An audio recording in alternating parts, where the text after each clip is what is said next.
The arena just 2 hours before the puck drop, and in the second period, he did this. Okay, guys, it's April the 7th, 2024. April the 7th, 2024. Tuesday, you gotta say. It's Tuesday. Yeah, April the 7th, 2024. And so I did. So today, I'm gonna write a work paper on Juneteenth.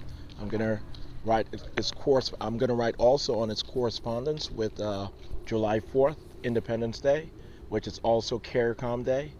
I'm gonna address how I made that decision to allow July 4th to be CARICOM Day and to allow the Caribbean community to be entered into the American system and its partnerships, literally becoming unitary to the federal government of the United States.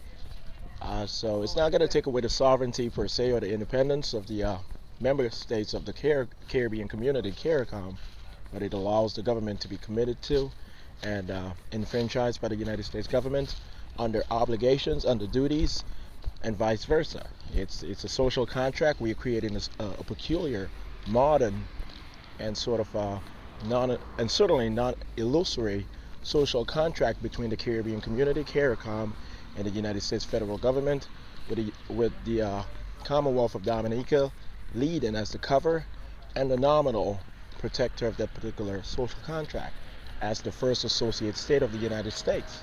This is what we are working on. But also, I'm going to touch bases on Cinco de Mayo, the holiday, the Mexican holiday. We're going to work toward it becoming an official holiday here in the United States of America, and this is going to transpire. This is going to actually occur via officialization via Congress, a congressional act. The officialization of Cinco de Mayo as a federal holiday here in the United States of America, and eventually it's going to be recognized as a federal holiday in Canada. Okay, so that's not going to occur. In the United States and Canada. I promise you, that's the truth. Over the next 10, 15 years in the United States, and right thereafter in Canada. All right, we have a lot of Mexican immigrants and other Central American immigrants and migrants moving to Canada instead, being transferred to Canada via the Central Intelligence Agency, so that we can diversify Canada more so than just laws and the protection of culturalization of Canada. You know, with a great majority being white and a small minority being non-white. It's going to be Canada is going to be a melting pot. Over the next 10, 20, 30, 40, 50 years, it's going to become completely, not completely, but thorough, not even thoroughly, but pronouncedly multiracial. You're going to have a lot of indigenous Mexican and Central Americans, for the most part, or of indigenous background, move to Canada. Millions upon millions on a yearly basis over the next half century. Okay, permanently, not as migrants, into permanent residence and citizenship. Okay, so this is what we are going to impose on the Canadian government in response to some of its breaches and having turned a blind eye, and some of the irrational, egregious, and unethical policies of factions of the federal government in addressing the issue of migrants in the southern border and human rights violations. So we have addressed the Canadian government. It's going to submit to this particular legal imposition protected by the UN Security Council, NATO, and ICC and ICJ, and certainly brought forth by the Central Intelligence Agency with help and protection from INTERPOL. Okay, so that's what happens. That's what's going to happen, over the next. Well, that's part of what's going to happen, along with everything else I've detailed consistently. Okay.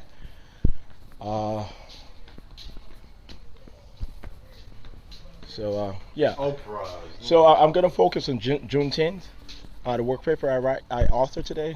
I'm going to write today. I'm going to have it published on my my website, www.shawndexterjohn.wordpress.com. I'm also going to have it posted on my LinkedIn account. I'm going to have it stored and documented on my Facebook, Twitter, and Instagram account. And it's going to be in Central Intelligence databases, as with every other work paper, work report, my legal article, my book sketch, everything else. Okay, so So that's what the paper is going to focus on today. And tomorrow I'm going to focus on Cinco de Mayo.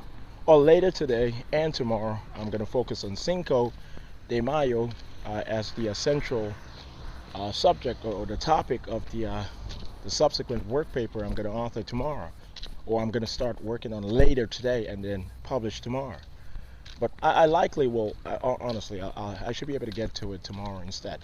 But yeah, okay, so guys, Juneteenth has to be recognized as a top-notch holiday. It has to be respected for what it represents. We've addressed so many factions within the Central Intelligence Agency and NSA, which refutes Juneteenth as a legitimate holiday, American holiday. They said eventually they're going to have to drive people crazy into forgetting that it's a federal government and find a way to erase it out of our memory. They've attempted to do it. Okay, they attempted to do it with MLK Jr. Day. They were going to alter it to social community activism day or social work day. They really were going to they were going to change the name, and they were going to alter the congressional bill which protects MLK Jr. Day.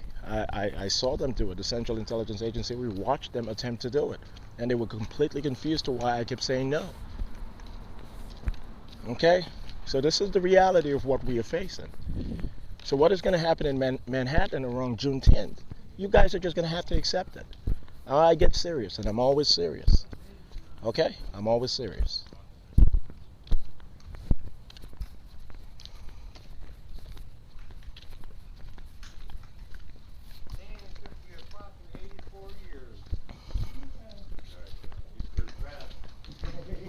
So I'm going to document that this is me, Shawn Dexter John, an American citizen, a national, one of the Commonwealth of Dominica in the Caribbean community, but clearly American in nurture, citizenship, and everything else.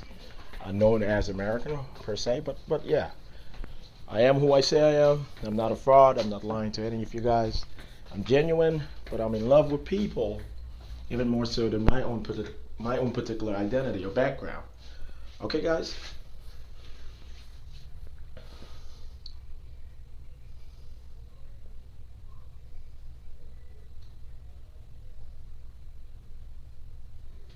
And I am who I say I am. Okay. I'm not gonna have to stress it over and over and over again, but I am who I say I am. Okay, so I'm gonna make note that this is April. I mean, this is May. Oh, okay. Wait a minute. I made a mistake, guys. I meant this is May 7th, 2024. This is May 7th, 2024, not April 7th, 2024. This is May 7th, 2024. I might have said it's May 6th, 2024 in the preceding video recording, but that's just an honest mistake. But anyway, I'm gonna clarify that in the notes of this YouTube video recording. But yeah, it's May 7th, 2024. Okay, guys. I have a lot of stuff on my mind, so every once in a while, I don't make mistakes when it comes to procedure and technicality and principle and policy. It's things of that nature. But anyway. Note that this spells good news for the 70 million beneficiaries for now. But warn that if Congress doesn't shore up the program in the next decade, there will be cuts to the monthly benefits in the foreseeable future. And San Antonio Spurs star Victor Wembanyama has been named NBA Rookie of the Year. The 20-year-old was the unanimous choice, earning all 99 first-place votes. Wembanyama is the first Frenchman and the third San Antonio player to win the award. He was okay, guys.